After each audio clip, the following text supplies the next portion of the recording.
when you think of hovering, you probably are thinking of a ghost or a helicopter, but only a complete idiot like Jonathan would think of a plane.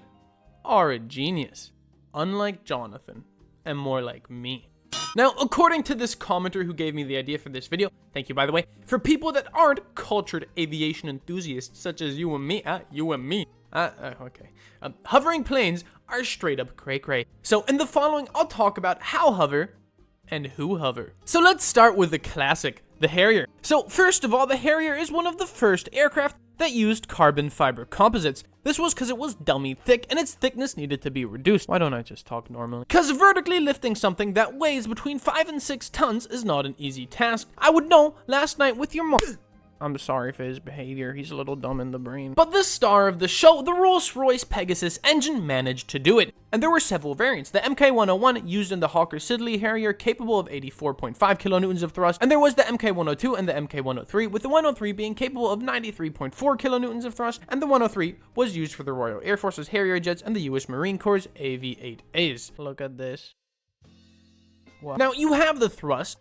Just how do you get it down? Nozzles, ladies and gentlemen, nozzles. So the engine is actually pretty standard, as it has a low pressure compressor, a high pressure compressor, a combustion chamber, and a high pressure and a low pressure turbine. Now what's not normal is that it has 4 nozzles, each capable of rotating. Now say it with me, when you want to VTOL, you just have to rotate the nozzles downward. You really do have brain damage. And yes, Jonathan, that's correct. The front nozzles let out some of the thrust from the low pressure compressor, and the back nozzles let out the rest of the thrust from the high pressure turbines. You know, I do worry about you sometimes. And I know exactly what you're thinking, Jonathan. Must be pretty tough to redirect air like that. And that's fucking wrong. It's actually pretty easy to redirect the low pressure, low temperature air from the front nozzles. These were just made of some steel, but with easy, I mean easy for the goated and throated engineers that worked on the Harrier. Now, the back nozzles are a different story. Here, the high pressure, super duper hot air had to be directed, and with hot, I mean 650 degrees Celsius hot, and I won't convert that to Fahrenheit. Fuck you.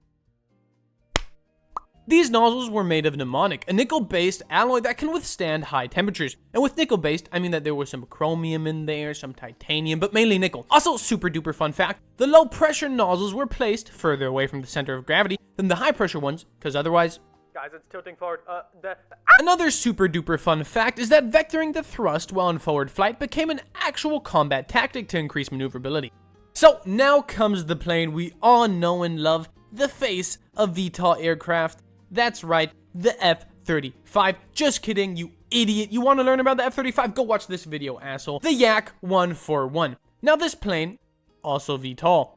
But how tall? Now, it had a little bit of a different approach than the Harrier with its 4 outlets. The Yak had a standard 1 main outlet configuration, but the nozzle could rotate downward. Now, this is actually a pretty complicated thing to do, and it would have been easier if they would have used a flat nozzle like the X-32. But we don't talk about that plane. Anyway, they solved this by adding a nozzle segment that would rotate in the opposite direction, allowing it to stably and efficiently vector the thrust. This design was later used by Lockheed for the F-35B thanks to an unlikely collaboration. Now, in order to keep the whole thing balanced, 2 RD-41 lift engines were placed behind the cockpit and would neatly suck in the cold air from on top of the aircraft instead of the hot air from underneath, which could lead to overheating. And if you're wondering, why 2? Well, it was because, what if there's just one and it stops working, then we'd be fucked, dude. Guys, I made an Instagram, so if you're interested in that, make sure to go check it out in the description. Also, make sure to leave your video ideas in the comments. They might turn into actual videos like this one.